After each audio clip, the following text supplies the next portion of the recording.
हाय दोस्त, कल मैंने संविधान सभा की विशेषता का फर्स्ट वीडियो डाला था जिसमें संविधान सभा की दो विशेषताओं के बारे में बताया था। पहला में आपको बताया था कि भारत का संविधान सबसे लंबा लिखित संविधान है और दूसरा बताया था कि भारतीय संविधान विभिन्न स्रोतों से भिन्न है। आज मैं एपिसोड 2 में उसके आगे का फैक्टर पढ़ेंगे। चलिए, दो विशेषता कल देख लिए थे और आज तीसरा विशेषता देखेंगे। तीसरा विशेषता आपका है नम्य और अनम्य के बीच संतुलन। नम्य और अनम्य के बीच संतुलन। हाँ, देखा जाए भारतीय संविधान जो है नम्य और अनम्य दोनों के बीच का संतुलन है। नम्य का मतलब होता है कठोर न होना और अनम्य का मतलब होता है कठोर होना। इसको आप लिख सकते हैं लचीला। इसको आप लिख सकते हैं लचीला। तो कुल मिलाकर देखा जाए कि भारतीय संविधान जो है दोनों का सम्मिश्रण है। मतलब न ज्यादा कठोर है न ज्यादा लचीला है, दोनों के बीच का संतुलन है ना। तो भारतीय संविधान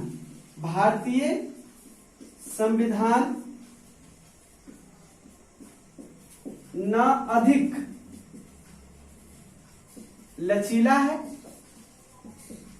है और न ही अधिक कठोर है।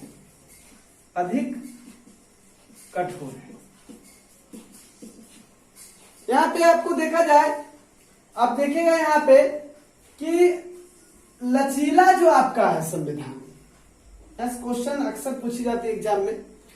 ब्रिटेन का संविधान जो है, ब्रिटेन का संविधान लचीला है, वही अमेरिका का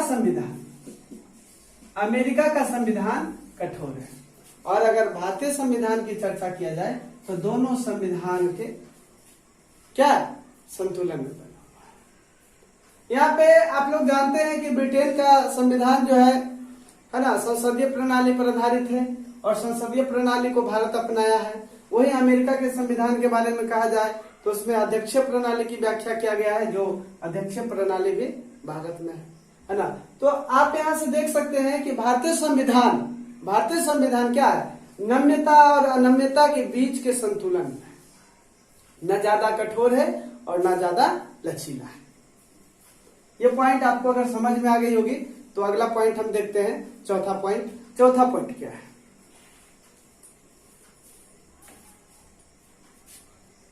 चौथा पॉइंट क्या आपका? चौथा पॉइंट आपका है एकात्मकता की ओर झुकाव।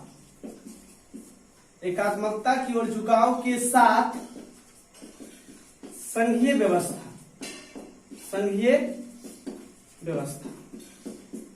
चौथा विशेषता आपका है भारतीय संविधान का कि भारतीय संविधान एकात्मकता की ओर झुका हुआ है और साथ में भारतीय संविधान में जो व्यवस्था है उस संघीय व्यवस्था। आपको पहले ही बता चुके कि ब्रिटेन के संसद की तरह भारत का भी संसद है, लेकिन ब्रिटेन की संसद ज्यादा संप्रभु है, भारत के संसद उतना ज्यादा संप्रभु नहीं है ना।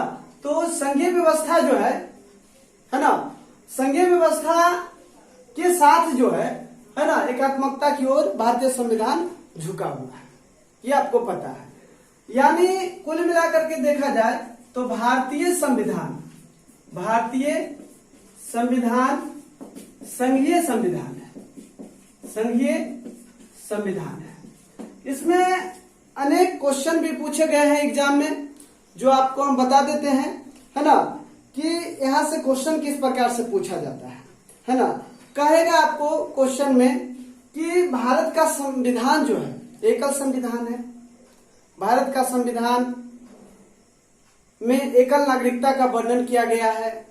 भारत का संविधान संघीय संविधान है। भारत का संविधान किस प्रकार का संविधान है? तो संघीय संविधान है, क्योंकि ये संघीय संविधान की ओर झुका हुआ है। इससे ज्यादा क्वेश्चन इसमें नहीं पूछे जाते हैं। चलिए 5वां पॉइंट पे आते हैं। 5वां पॉइंट क्या आपका? 5वां पॉइंट देख लेते हैं हम। 5वां पॉइंट आपका क्या पढ़ना है? 5वां पॉइंट में आपको है सरकार का संसदीय रूप। सरकार का संसदीय रूप 5वां पॉइंट में पढ़ना है आपको। 5वां पॉइंट है इसका विशेषता, सरकार का संसदीय रूप। सरकार का संसदीय रूप में क्या पढ़ना है? संसदीय में पढ़ना है, संसदीय व्यवस्था में हमारा भारत का जो संविधान है वो कार्यपालिका और न्यायपालिका, कार्यपालिका और न्यायपालिका के बीच संतुलन स्थापित करता है ना। ये संतुलन स्थापित करता है संसदीय रूप के अनुसार, है ना। हमारा भारत का जो संविधान है कार्यपालिका प्लस न्यायपालिका दोनों के बीच संतुलन स्थापित करता है। किसके तहत? सरकार का संसदीय रूप के तहत। यहां से अनेक क्वेश्चन पूछे गए हैं हमारा संविधान में। हमारा संविधान से जो क्वेश्चन पूछा गया है, यहां से अनेक क्वेश्चन पूछा गया है। जैसे कहा जाता है कि भारत के संविधान को या भारत का जो शासन व्यवस्था है उसको और किन नामों से जाना जाता है? तो यहां से आपको आ जाएगा उत्तरदायी सरकार, उत्तरदायी सरकार। दूसरा आप देख सकते हैं संघीय सरकार, और नाम है इसका प्रधानमंत्री सरकार, क्योंकि भारत में जो है प्रत्यक्ष रूप से कार्यपालिका का जो अध्यक्ष है वो आपका प्रधानमंत्री है, और प्रधानमंत्री के नेतृत्व में ही बहुत सारे कार्य भी होते हैं। राष्ट्रपति का पद तो सबसे सर्वोच्च है, लेकिन असली नेतृत्वकर्ता जो है वो प्रधानमंत्री ही है ना। एक और आता है वेस्टमिंस्टर सरकार। यहाँ 4 क्वेश्चन पूछे जाते हैं। उत्तरदायी सरकार, संघीय सरकार, प्रधानमंत्री सरकार और वेस्टमिंस्टर सरकार कहलाता है हमारा भारत का सरकार। ठीक है, और ये किसके तहत? सरकार का संसदीय रूप के तहत है। चलिए 5वां पॉइंट पे आते हैं।